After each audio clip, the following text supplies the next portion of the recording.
चौथा क्वेश्चन, एक समबाहु त्रिभुज ABC की भुजा 2A है तो इसके प्रत्येक शीर्ष लंब की लंबाई ज्ञात कीजिए। ठीक है, तो देखो त्रिभुज बनाते हैं। ठीक है, हल कर लेते हैं पहले। ठीक है, त्रिभुज ABC। अब देखो एक समबाहु त्रिभुज ABC का भुजा 2A है। ठीक है, इनके भुजा का मान क्या है, 2A है बोला है। ठीक है, इसका भी 2A है, इसका भी क्या है 2A है, और इसका मान भी क्या है 2A है बोला है। ठीक है, इसकी भुजा 2A है तो उसके प्रत्येक शीर्ष लंब की लंबाई ज्ञात कीजिए। प्रत्येक के शीर्ष लंब की लंबाई ज्ञात कीजिए। तो शीर्ष लंब कैसे डालेंगे, ऐसे देखो कोण ए का ऐसे शीर्ष लंब डालेगा इस तरफ। ठीक है, प्रत्येक का बोला है ना, तो इस कोण बी का शीर्ष लंब किस तरफ बनेगा, इस तरफ। ठीक है, ऐसे। और एक कोण सी का भी शीर्ष लंब ऐसे आएगा, ऐसे। समझ गया क्या इतना। ठीक है, तो इसमें देखो इस वाले कोण को मान लेते हैं हम कोण पी मान लेते हैं। ठीक है, यहाँ से यहाँ शीर्ष लंब डाले हैं उसको।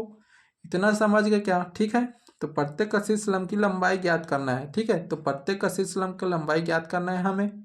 ठीक है, तो चलो, तो देखो इनका भी इतना ही मान होगा, इसका भी इतना ही मान होगा, एक का ही मान ज्ञात करना है हमें। ठीक है, तो AP का मान ज्ञात करेंगे तो पता चल जाएगा। ठीक है, उसका शीर्ष लंब की लंबाई। माना त्रिभुज ABC में AB और BC AC का मान क्या है, 2A है। लिखते हैं AB बराबर है BC के बराबर है AC के। कितना मान है उसका, 2A है। ठीक है, इतना तो दिया है हमें। तथा और AP किस पे लंब है, BC पे लंब है। ठीक है, तो लिख सकते हैं AP लंब है किस पे, BC रेखा पर, BC भुजा पर। ठीक है, इतना समझ गया क्या। जो कि लिख सकते हैं AB बराबर है BC के, तो लिखते हैं AB बराबर है BC। A से BC पर, A से BC पर खींचा गया लंब उसे क्या करता है, समद्विभाजित करता है, दो भागों में बांट देता है ना, उसी को लिख रहे हैं। ठीक है, उसे समद्विभाजित यानी दो बराबर भागों में क्या होता है, बट जाता है, समद्विभाजित करता है।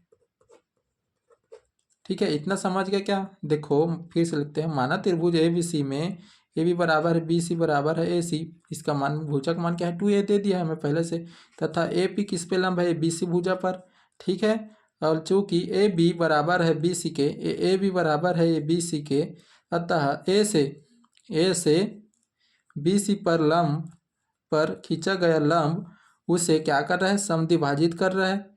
समद्विभाजित कर रहा है तो क्या हो गया, दो भागों में बट गया है, बराबर भागों में बट गया है। ठीक है, इसी को लिखें। ठीक है, तो अब क्या करते हैं, चलो अब हल करते हैं। तो देखो समद्विभाजित करता है तो इसको कैसे लिखेंगे, ABP। ठीक है, ABP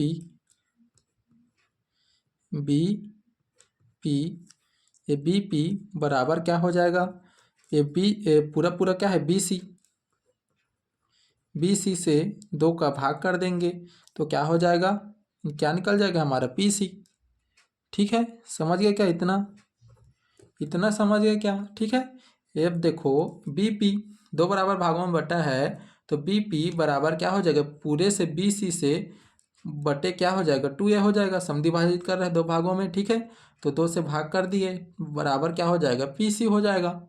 ठीक है, तो अब इसे क्या करते हैं, हल करते हैं। ठीक है, तो लिखते हैं BP बराबर PC बराबर ये क्या हो जाएगा, BC का पूरा पूरा मान क्या है, देखो 2A है ना, 2A, तो इसके जगह क्या लिखते हैं, 2A और बटे में 2, तो 2 कट जाएगा तो क्या बच जाएगा, BP बराबर PC बराबर क्या आ जाएगा, A आ जाएगा। इतना समझ गया क्या। ठीक है, क्योंकि देखो समद्विभाजित करता है यानी दो बराबर भागों में बढ़ जाएगा ना, तो पूरे पूरे BC का मान 2A है तो इस पार का मान A होगा और इस पार का मान भी A होगा, तो 2A हो गया। इतना समझ गया क्या। ठीक है, इतना हो गया हमारा। तो अब देखो आगे हल करते हैं इसे। तो इतना हो गया। तो जानते हो पाइथागोरस प्रमेय से इसे क्या करेंगे, हल करेंगे। तो ये वाला त्रिभुज लेकर हल कर लेंगे, ठीक है। क्योंकि हमें क्या चाहिए, उसके प्रत्येक शीर्ष लंब की लंबाई ज्ञात करना है। तो क्या करेंगे, ए पी का मान ज्ञात करेंगे। तो इसका भी तो उतना ही है, ठीक है। तो लिखते हैं, इस तरफ हल करते हैं, ठीक है। तो लिखते हैं समकोण त्रिभुज, समकोण त्रिभुज ए बी पी में, ठीक है, ए बी पी पाइथागोरस प्रमेय से, ठीक है। पाइथागोरस प्रमेय लगाएंगे।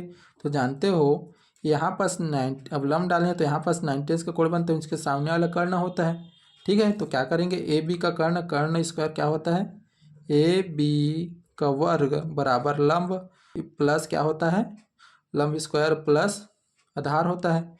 तो A B, A P square plus क्या हो जाएगा, बी पी का वर्ग। इतना समझ गए क्या, ठीक है। तो अब देखो मान जिसका जिसका पता है उसको रख देते हैं, ठीक है। ए बी का मान पता है, देखो 2a, ठीक है, 2a, तो इसका वर्ग, ठीक है। और ए पी का हमें पता नहीं है, देखो ए पी का ही तो मान ज्ञात कर रहे हैं। और ए पी का वर्ग प्लस बी पी का मान, देखो बी से पी तक का मान क्या है, ए, तो ए का वर्ग हो जाएगा, ठीक है। इतना हो गया। तो देखो अब इसे कैसे लिखेंगे, तो ए स्क्वायर को इस तरफ पक्षांतर कर सकते हैं, ठीक है। करते हैं चलो।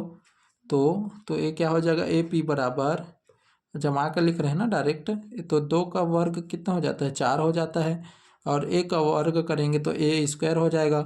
इसमें अब ए स्क्वायर को इस तरफ पक्षांतर करता तो माइनस में हो जाता ना, तो डायरेक्ट इस तरफ में जमा कर लिख रहा हूँ मैं, ठीक है। ए स्क्वायर हो जाएगा। तो ए पी स्क्वायर बराबर क्या हो जाएगा, 4 से एक ए स्क्वायर घटाएंगे, ये 4a स्क्वायर है और इसमें कुछ नहीं, सामने मतलब 1 है। तो 4 से 1 घटाएंगे तो 3, और ए स्क्वायर वाला तो ए स्क्वायर हो जाएगा। इतना समझ गए क्या, ठीक है। तो देखो अब क्या हो जाएगा, अब इसमें लगाते हैं ए स्क्वायर को उस तरफ पक्षांतर करते हैं तो क्या लग जाता है, वर्गमूल लग जाता है, अंडर रूट, ठीक है। तो अंडर रूट 3a स्क्वायर है, ठीक है। तो इसमें क्या हो जाएगा, ए में क्या लगा है, स्क्वायर लगा है, तो ए का स्क्वायर हटाएंगे तो इसमें क्या हट जाएगा, अंडर रूट हट जाएगा। तो इसको कैसे लिखेंगे, ए पी बराबर, ये 3 का तो वर्ग नहीं होता, तो 3 में क्या लगेगा, अंडर रूट और ए का वर्ग, और इसको ए क्या कट जाएगा, तो ए क्या हो जाएगा, बाहर आ जाएगा, ठीक है। और ये क्या हमारा आंसर है, ठीक है। इतना ही हल करना है इसमें, ठीक है। ये वाले क्वेश्चन को ऐसे ही हल करेंगे, सरल था, ठीक है।